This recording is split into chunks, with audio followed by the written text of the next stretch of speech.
So this is just a little lesson to get you a bit more confident on reading comprehension. So comprehension is a skill where you're reading something and you understand it basically, but there's different levels you can understand something on. So the basic level is the literal meaning, which is literally what's happening in the passage or in the story.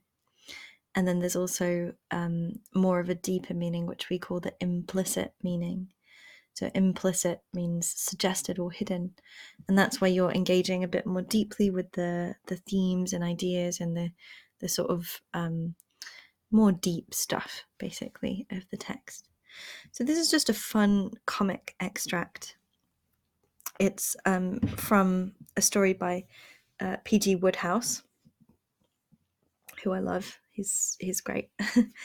And and it's basically just kind of a sort of small exercise to get you used to the skills of reading comprehension, which then turns into things like language analysis or essay writing or that kind of thing. So it's not a serious or, exam based lesson. It's more of just like a fun starting point for this type of analysis.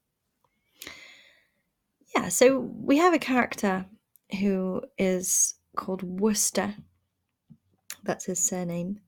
And he's quite a posh guy, and he is also a complete mess. So he's very clever, but he's kind of unlucky and unfortunate, and difficult things always happen to him. So his name's Bertie Wooster. You can see him here referred to as B. Wooster. And this is a comic extract about him waking up and having like a kind of fight with his alarm clock, basically, and then trying to get up for the day. So I want you to just read through this extract. I'm going to just scroll through and you can kind of pause and read on the screen. And the first thing I want you to do, so step 1 is going to be try and understand the literal meaning. So what happens to Worcester? Correct. And you want to go into detail, so you don't just say, oh, he wakes up. Try and find all of the different details of what happens to him when he wakes up.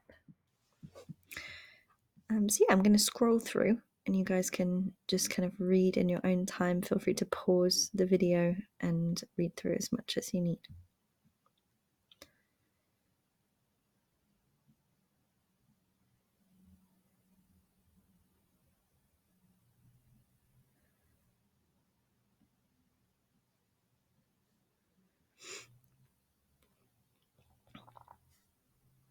Yeah, so let's have a look then at what happens to this guy. You might have noticed deeper meaning things as well. So you might have noticed that he talks in a particularly posh way, which shows us that he's an upper class figure. You might have noticed that it's kind of like a little bit old-fashioned because this is actually set in the 1920s, so it doesn't sound like this person or this person's world is contemporary. It's not something that we experience now. You might have noticed as well things about his character and his characterization, so the type of personality that he has. But we're going to ignore all of that for now, and we're going to just literally look at the literal meaning of what is happening with this character. So this is what we call literal meaning. You think about what literally happens to him. So he's woken in the middle of the night by a very strange sound. He finds the source of the sound, a large alarm clock with copper bells. So you get these kind of old-fashioned alarm clocks that have bells on top, and they kind of a hammer like hits the bell really fast when it goes off. They're really horrible. That's kind of how people used to wake themselves up, because now we all have phones. And he has a wrestling bout. So he has a wrestling match with this alarm clock before he shoves it beneath the mattress.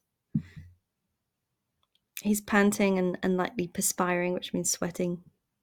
Then looks at his wristwatch and finds that it's actually 6 o'clock. It's not the middle of the night. It is the hour. Then he, finds it difficult to get up. He has pains, shooting pains, when he tries to even half get up. Semi-recumbent means half lying down. And he says whoever designed the mattress or the bed that he's been sleeping on thought that sleep is only for 5 minutes at a time because it's that painful. He has to have a grip on the bedstead, so the edge of the bed, before he can cross the bare boards and put on, don means to wear, the dressing gown. He has a sponge bag, which is just a bag with a sponge and some cleaning, washing stuff in it to wash your face. And he goes to the servant's bathroom, because that seems to be the closest one. He seems to be the first person there, but he still has trouble. So even though there's really hot water that trickles, comes like a geyser and a boiling trickle over the bath. A geyser is like a hot jet of water that you find in certain places. Like I went to Iceland actually, and I saw geysers, and they were crazy. They're like huge columns of water that shoot up out of the ground, boiling hot. In the basin, in the sink, the H and C taps might have been more accurately labelled cold and frozen. So the hot water is cold and the cold water is freezing. He's called Bertram, so it was a haggard Bertram who stared back from the glass, the mirror, as he plied the morning steel, which is shaved and sponged the outlying portions, which is washing his face. He dried off with a strip of material less like a towel than a yard of well-used sandpaper, so his towel is like sandpaper. And he says it's funny how quickly people get used to things in life. At school, we'd been forced to keep a keen eye on our kit.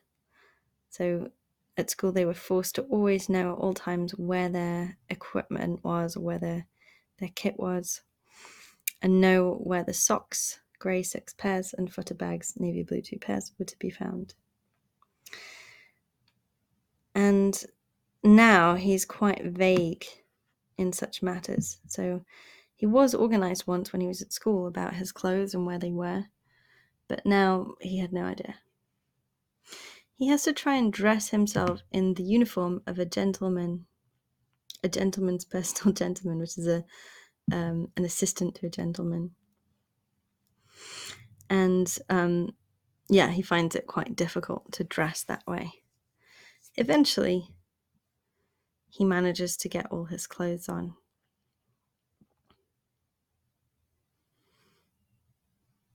And then he goes gingerly, which means very carefully, out onto the landing and down the back staircase, which has a very strong smell of lime wood.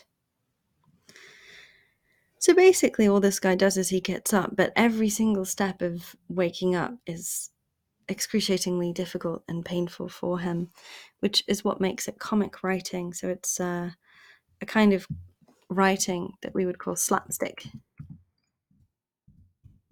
Slapstick comedy is like physical comedy. He's kind of wrestling with every element of his day in different ways, and he wakes up by having a fight with his alarm clock. Personally, I find it really funny because I really relate to this. I'm not a morning person, and I hate my alarm, and I really struggle to find all my clothes in the morning and get up and so on. So yeah, highly relatable. And so the surface meaning you should be able to understand quite well now, and as we're going through it, you should also start to understand the deeper meanings. What kind of character is he? What are maybe the themes or messages of this type of story? What kind of techniques are being used by the writer? So if you have time, I have a list of comprehension questions here, which help you go a little bit deeper into the techniques of the writing, especially the comic techniques.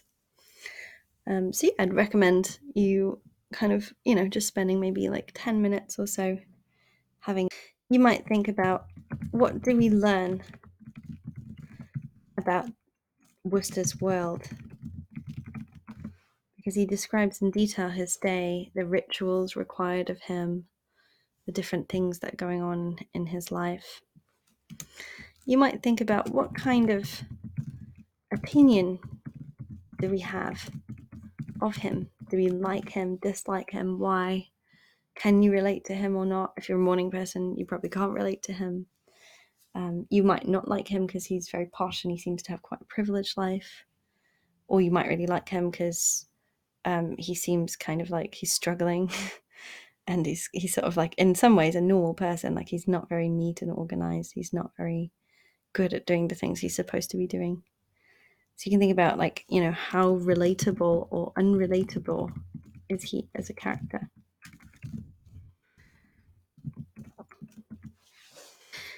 Yeah, have a go at those questions in your own time, and hopefully you find it quite interesting. So yeah, this has just been a little lesson just to kind of get you used to the skills of comprehension. And I deliberately chose an extract with difficult vocabulary that's not, you're not going to understand every single word in this extract, most likely. So don't feel too intimidated by the language either. And yeah, have a good go at analysing it. So yeah, thank you very much for listening, and I'll hopefully see you guys soon in a future lesson. If you go to scriptly.com, there's lots of different courses on, essay writing, academic writing, creative writing, all kinds of different exams that we have on there for English language and literature. So yeah, feel free to go through those in your own time as well. Thanks, and bye for now.